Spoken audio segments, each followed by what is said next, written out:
The following skit you are about to see is a work of fiction based on the true-to-life adventures of a real group of ocean heroes. You get to play the role of new team members in training, so buckle up and enjoy the ride.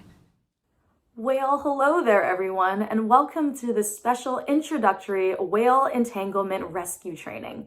My name is Laura, and my co-trainer Katie will be joining us as well. Today we'll be going over a few basics about who we are, what we do, and why our work is so important. To start things off, who are we? Officially, our name is the National Oceanic and Atmospheric Administration's West Coast Large Whale Entanglement Response Network. A very impressive name. We are a group of biologists, whale watchers, veterinarians, and members of state and federal agencies who work together to save whales. Now, normally it is illegal to get within 100 yards of a live whale, so we work under special government permits to do the work that we do. While you may have heard of marine mammal rescues on the beach, our role is to save whales who have gotten entangled in fishing gear or trash out at sea. Rescuing whales on the water is not an easy job. The work is physically demanding and certainly dangerous. It takes a special group of people to be on our team. Do you think you're up for the challenge? Are you ready to be champions for whales? Sounds great. Welcome to the team, everyone. Now, I'm guessing you all like whales. Otherwise, you wouldn't be here, right? While whales are certainly beautiful and amazing animals, there are bigger reasons, pardon the pun, for why we work to save them. For instance, not only do whales eat and sometimes get eaten by other animals, their poop actually fertilizes the sea.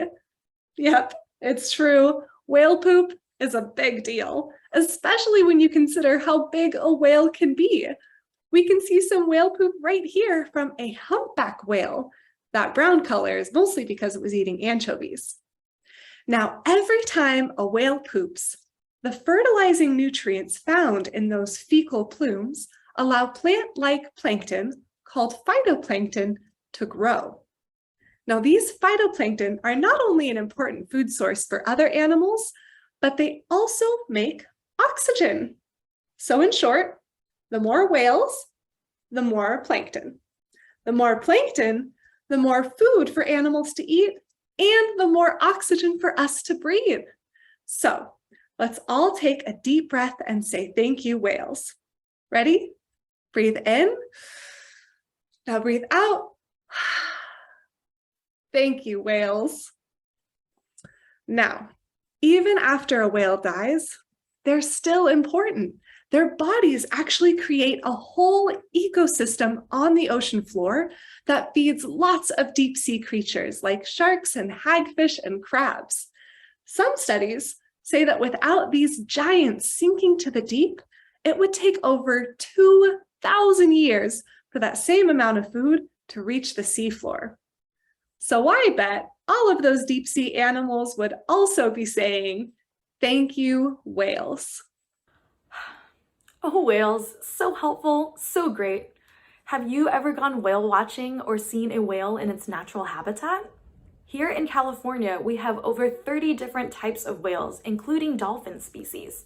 Our team is most likely to rescue gray whales and humpback whales. These two whale species in particular get reported to us most often because they spend a lot of time feeding or migrating along the coast where people are most likely to spot them. Now let's talk a bit about how whales are getting entangled in the first place. Whales share the ocean with many different types of animals, including humans, and they can sometimes get entangled in the equipment we use to catch our seafood, which can be hundreds of feet long. If a whale comes into contact with a loose rope or net and gets entangled in it, these can weigh the whale down and make it difficult for them to feed, swim, or come up to breathe. It makes us sad and sometimes mad to know that catching the seafood we eat can endanger whales, but it is important to remember, people in the fishing industry do not want to harm whales. In fact, U.S. fisheries and government agencies are working together to help prevent these whale entanglements. That's why it is so important to buy sustainable seafood, or seafood that is caught in responsible ways that are better for ocean health. Now you may be wondering, how do we know when a whale needs help? Well, if someone sees a whale entangled in fishing gear, they can call this number here, 1-877-SOS whale, to alert the rescue team about what type of whale is entangled and where it's located. Since it's illegal to get close to whales without a permit, we'll make a few calls before we head out, and that's when the action begins. We find the whales using these big boats with smaller inflatable boats on at least one of them, and then we use special tools made just for this purpose. We have a tracking buoy and some custom cutting tools that are only sharp on the inside so that they don't hurt the whale. You can imagine how exciting and busy these rescues are. Wait, they don't have to imagine. Let's show them the clip. That's right. The clip you are about to see is a reenactment of what a real rescue might look like. Roll the clip. What a lovely day here at the beach. The sky is so clear and the water is so calm. Maybe I'll get to see some whales. Oh no! There appears to be a whale trapped in fishing gear? Oh, I'm struggling. I need to call the hotline for help. 1-877-SOS whale.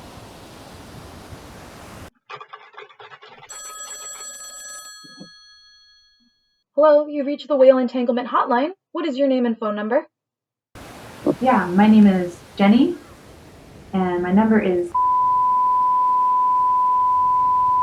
Thank you. What seems to be the problem? I'm at Ocean Beach, and there appears to be a whale entangled in some fishing line, and it's struggling. What kind of whale is it, and where is it located? Are there any landmarks nearby? It looks like a humpback whale, and it's near the north end of Ocean Beach. Thank you for your call. We'll be there as soon as possible. Gather the team. We have a whale to rescue. And so the team heads off to save an entangled humpback whale.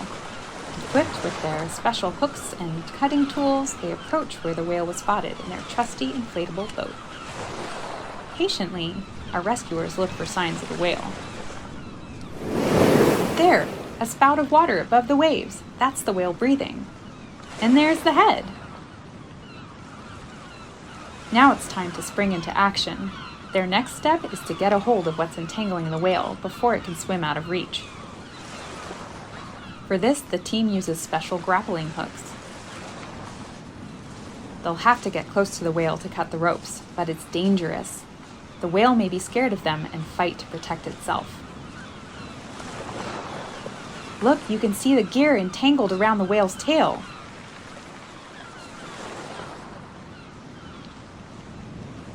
Watch out! A tail slap! Phew! That was a close one. But they mustn't get discouraged. This whale needs their help.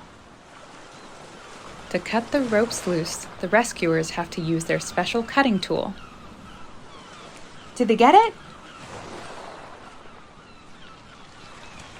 The whale is free! Ah, cause for celebration. Well done, team. What a relief. Before the whale swims away, it looks at its rescuers one last time. Then it dives underwater. Thank you, rescuers. And thank you, whales, for all that you do.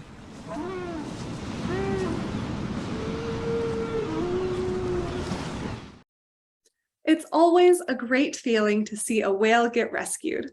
The Marine Mammal Center and the California Academy of Sciences are part of a local marine mammal stranding network that operates under the permits of the National Oceanic and Atmospheric Administration, also known as NOAA.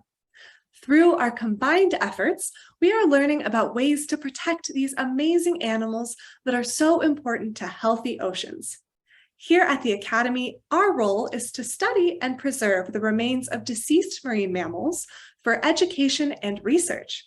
You may even see them hanging up around the museum next time you come to visit. We hope this training video has made you all the more excited to help whales. Thanks for joining us, everyone. We'll see you out there.